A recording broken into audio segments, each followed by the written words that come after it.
आप सबों को जय मसीह की। मेरे प्रियो, यीशु मसीह के नाम में आपका स्वागत करते हैं। आइए हम वचन सुने। आज हम जानेंगे कि हमारे विश्वास के 3 भेद, कि हम कैसे आत्मिक जीवन में उन्नति कर सकते हैं।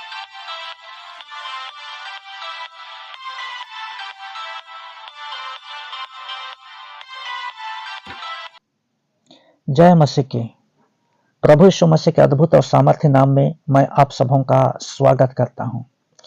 आइए आज हम वचन में से हम देखेंगे कि क्यों परमेश्वर की आज्ञा का पालन करना हमें अति आवश्यक है। हालेलुया। जब हम परमेश्वर की आज्ञा का पालन करते हैं तो हमें कौन सी आशीषें मिलती हैं। लूका रचित सुसमाचार 6 अध्याय उसका 46 पद में हम पढ़ते हैं, यीशु मसीह ने कहा, जब मेरा कहना तुम नहीं मानते तो मुझे हे प्रभु क्यों कहते हो। हालेलुया। यीशु मसीह ने इतने कठोर शब्दों में क्यों उसने कहा? वो बताना चाहते थे कि उसकी आज्ञाओं का पालन करना कितना आवश्यक है, कितना अनिवार्य है। जब हम उसकी आज्ञा का पालन करते हैं तभी हम यह कह सकते हैं कि तू मेरा प्रभु है, तू मेरा उद्धारकर्ता परमेश्वर है। हालेलुया। मेरे सेवकाई के जीवन में प्रतिदिन कई प्रकार के फोन कॉल्स आते हैं, प्रेयर रिक्वेस्ट आते हैं।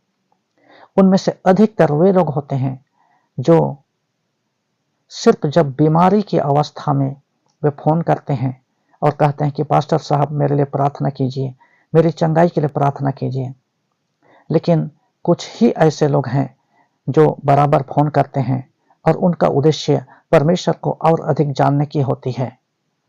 वे लोग वचन को जानने के लिए फोन करते हैं, किंतु ये लोग बहुत ही कम होते हैं। हालेलुया। तो मेरे प्रियो, हम आज देखेंगे कि यदि हम परमेश्वर की आज्ञा का पालन करते हैं तो हम क्या प्रकट करते हैं। पहला, जब हम परमेश्वर की आज्ञा का पालन करते हैं तो उसकी इच्छाओं को पूरी करते हैं। हालेलुया। हम मत्ती रचित सुसमाचार 21 अध्याय में हम पढ़ते हैं, वो 28 से आगे। किसी मनुष्य के 2 पुत्र थे। उसने पहले के पास जाकर कहा, हे पुत्र, आज दाख की बारी में काम कर। उसने उत्तर दिया, मैं नहीं जाऊंगा, परंतु बाद में पछता कर गया। फिर पिता ने दूसरे के पास जाकर ऐसा ही कहा। उसने उत्तर दिया, जी हाँ जाता हूं, परंतु नहीं गया। इन दोनों में से किसने पिता की इच्छा पूरी की? उन्होंने कहा, पहले ने उसकी इच्छा को पूरी की। क्यों? जब पिता की आज्ञा को उसने पाया, उसने कहा मैं नहीं जाऊंगा, लेकिन पछता करके उसने पश्चाताप किया, मन फिराया और उसने कहा, और वो बाद में गया और काम किया। मेरे प्रियो, परमेश्वर की आज्ञा का पालन तब हम करते हैं जब हम क्रिया रूप में, कार्य रूप में हम अपने हृदय से, अपने स्वभाव से हम पूरी करते हैं, काम करने के द्वारा। लेकिन जब हम मुंह के द्वारा केवल हम कहते हैं कि हाँ हम करेंगे, मैं तेरी इच्छा को मैं पूरी करता हूँ, हे प्रभु, सिर्फ मुंह से हम बोलते हैं लेकिन उसकी इच्छाओं को पूरी नहीं करते हैं, उसकी आज्ञा का पालन हम अपने कार्य रूप में नहीं करते हैं, तो हमारा ये आज्ञा पालन व्यर्थ ही है मेरे प्रियो। हालेलुया। हम जितना अधिक परमेश्वर से प्रेम करेंगे उतना अधिक उसकी आज्ञाओं को मानने में हमें आसानी होगी, और परमेश्वर की आज्ञा कठिन नहीं है। जब हम परमेश्वर के प्रेम में बने रहते हैं, परमेश्वर की इच्छाओं में हम बने रहते हैं, परमेश्वर की उपस्थिति में हम चलेंगे, तो प्रतिदिन परमेश्वर की आज्ञाओं को पालन करने में हमें आसानी होगी। वचन में लिखा है, उसकी आज्ञाएं कठिन नहीं। क्यों कठिन नहीं? उसका प्रेम जो हमारे मनों में डाला गया है वही हमें सामर्थ देता है। उसका प्रेम हमें विवश करता है मेरे प्रियो। 2 कोरिन्थी 5:14 में लिखा है, क्योंकि परमेश्वर का प्रेम हमारे मनों में डाला गया है। जब हम उसकी उपस्थिति में हम चलते हैं, प्रतिदिन हम परमेश्वर से सीखते हैं। परमेश्वर का आत्मा हमें सिखाता है। परमेश्वर का आत्मा हमें यह सिखाता है कि परमेश्वर के वचन में किस तरह से हमको चलना है। जब परमेश्वर ने अब्राहम से कहा, अपने पुत्र को अर्थात अपने इकलौते पुत्र को जिसे तू प्रेम करता है संग लेकर मोरिया देश में चला जा और वहां उसको एक पहाड़ के ऊपर जो मैं तुझे बताऊंगा होम बलि करके चढ़ा। जब उसने यह आज्ञा प्राप्त की उसको कठिन नहीं लगा मेरे प्रियो। क्यों? क्योंकि वह अपने पुत्र से भी अधिक परमेश्वर से प्रेम करता था। हम आज्ञा पालन के द्वारा ही परमेश्वर के प्रेम को प्रकट कर सकते हैं। हालेलुया। और यह प्रकट करते हैं कि हमने लेपालकपन की आत्मा को पाया है, अर्थात कि परमेश्वर ने हमें गोद लिया है। हम पहले परमेश्वर की संतान नहीं थे, हम तो क्रोध की संतान थे, संसार की संतान थे, लेकिन परमेश्वर आकर के हमको वो उससे छुड़ा करके, पाप के वश में से छुड़ा करके वो अपना संतान बनाया और उसने गोद ले लिया है, अपना बेटा बनाया है, अपना वारिस हमको बनाया है। क्यों? जब हमने आज्ञा का पालन किया, जब हमने विश्वास किया, बपतिस्मा लिया और उद्धार पाया। क्योंकि सबसे महान आज्ञा जो परमेश्वर ने दिया है वो है जो विश्वास करे और बपतिस्मा ले उसी का उद्धार होगा। हालेलुया।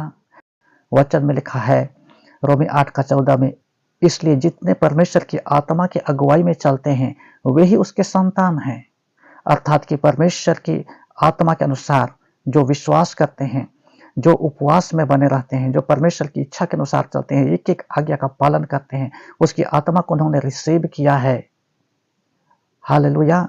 वे ही उसके संतान हैं, उसके बच्चे हैं और वे ही उसके वारिस हैं। आइए हम दूसरा देखते हैं। जब हम परमेश्वर की आज्ञा का पालन करते हैं हम उसमें बने रहते हैं। यूहन्ना रचित सुसमाचार 15 अध्याय उसका 7 पद में लिखा है, यदि तुम मुझ में बने रहो और मेरा वचन तुम में बना रहे तो जो चाहो मांगो और तुम्हारे लिए हो जाएगा। यहाँ दो भाग है। पहला हमारा यीशु मसीह में बने रहना और दूसरा यीशु मसीह का वचन हमें बने रहना। हम किस तरह यीशु मसीह में बने रहते हैं और यीशु मसीह का वचन हम में किस तरह से बना रहता है, दोनों कार्य हमारे जीवन में एक साथ होता है। आज्ञा पालन करने के द्वारा ही हम यीशु मसीह में बने रह सकते हैं मेरे प्रियो। पहला यूहन्ना 3:24 में लिखा है, जो उसकी आज्ञाओं को मानता है वह उसमें और वह उनमें बना रहता है और इसी से अर्थात उस आत्मा से जो उसने हमें दिया है हम जानते हैं कि वह हम में बना रहता है। हालेलुया। और इस तरह से हम देखते हैं कि हम उसके संतान होने के नाते परमेश्वर की सारी प्रतिज्ञाएं हमारे जीवन में पूरी होती हैं। और तीसरा, जब हम परमेश्वर की आज्ञाओं का पालन करते हैं तो हम उसके वारिस, उसके प्रतिज्ञाओं के वारिस होते हैं। जब हम आज्ञाओं का पालन करते हैं तब ही उसकी प्रतिज्ञाओं को हमारे जीवन में पूरा होता हुआ देखते हैं मेरे प्रियो। परमेश्वर ने अब्राहम से प्रतिज्ञा की एक पुत्र देने के विषय में। उसने कहा कि मैं तुम्हें एक पुत्र दूंगा, लेकिन क्या परमेश्वर ने उसको प्रतिज्ञा करते ही उसको एक पुत्र दिया? नहीं। उत्पत्ति 17 में हम देखते हैं, मेरी उपस्थिति में चल और सिद्ध बनता जा और मैं तेरे साथ वाचा बांधूंगा। अब्राहम इस आज्ञा का पालन किया, इस आज्ञा को पाकर और उसकी उपस्थिति में चला। परमेश्वर की आज्ञा का पालन करने के लिए उसने सीखी, उसकी इच्छाओं को पूरी करना सीखी और तब परमेश्वर ने अपनी प्रतिज्ञा को पूरी करते हुए एक पुत्र दिया। हालेलुया। रोमी 8:16 में लिखा है, आत्मा आप ही हमारी आत्मा के साथ गवाही देता है कि हम परमेश्वर की संतान हैं और यदि संतान हैं तो वारिस भी। हालेलुया। मेरे प्रियो, जो लोग परमेश्वर की आत्मा के अनुसार चलते हैं, रोमी 8:14 में लिखा हुआ है, इसलिए जितने परमेश्वर की आत्मा के चलाए चलते हैं वही परमेश्वर के संतान हैं। परमेश्वर के संतान अर्थात कि परमेश्वर की आत्मा को रिसीव किए हुए होते हैं, वे ही परमेश्वर के वारिस हैं। अर्थात उसकी जितनी आज्ञाएं हैं, जितनी प्रतिज्ञाएं हैं, सब उन्हीं के लिए है। इसलिए आरंभ में हमने देखा कि यीशु मसीह ने कहा, जब तुम मेरा कहना नहीं मानते तो मुझे हे प्रभु क्यों कहते हो। आगे हम देखते हैं कि जो मेरा कहना मानता है और मेरे वचन के अनुसार चलता है, वह उस बुद्धिमान व्यक्ति के समान है जिसने अपना घर उस चट्टान पर बनाया। अर्थात कि उस चट्टान पर उसने गहरी नींवें खोदी और घर बनाया। आंधियां आई, कुछ भी नहीं हुआ। किंतु जो मेरा वचन नहीं मानता, आज्ञा नहीं मानता, वह उस निर्बुद्धि मनुष्य के समान है जिसने बालू पर घर बनाया। आंधियां आई, बाढ़ आई और सत्यानाश हो गया।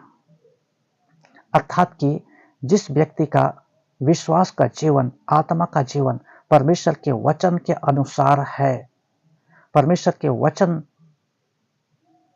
में चलता है, उसका जीवन परमेश्वर के साथ में बना हुआ रहता है, परमेश्वर की आत्मा को पाया हुआ होता है, परमेश्वर उसके साथ रहता है, वो पवित्रताई में जीवन व्यतीत करता है और परमेश्वर उसको छुड़ा करके, उसको बचा करके रखता है। और बाहरी समस्याएं और आंधी और तूफान इस संसार की ओर से जो आती हैं, कुछ भी नहीं कर सकता है।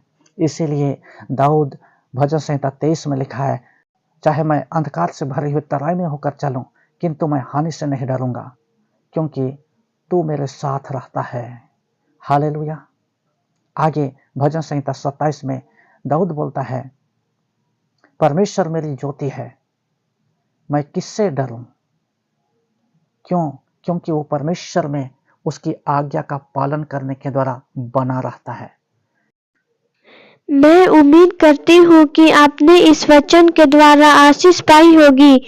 आप हमें कमेंट करके अपना प्रार्थना निवेदन भेज सकते हैं, हम आपके लिए प्रार्थना करेंगे। मिलते हैं अगले वीडियो में। प्रभु आपको आशीष दे। जय मसीह की।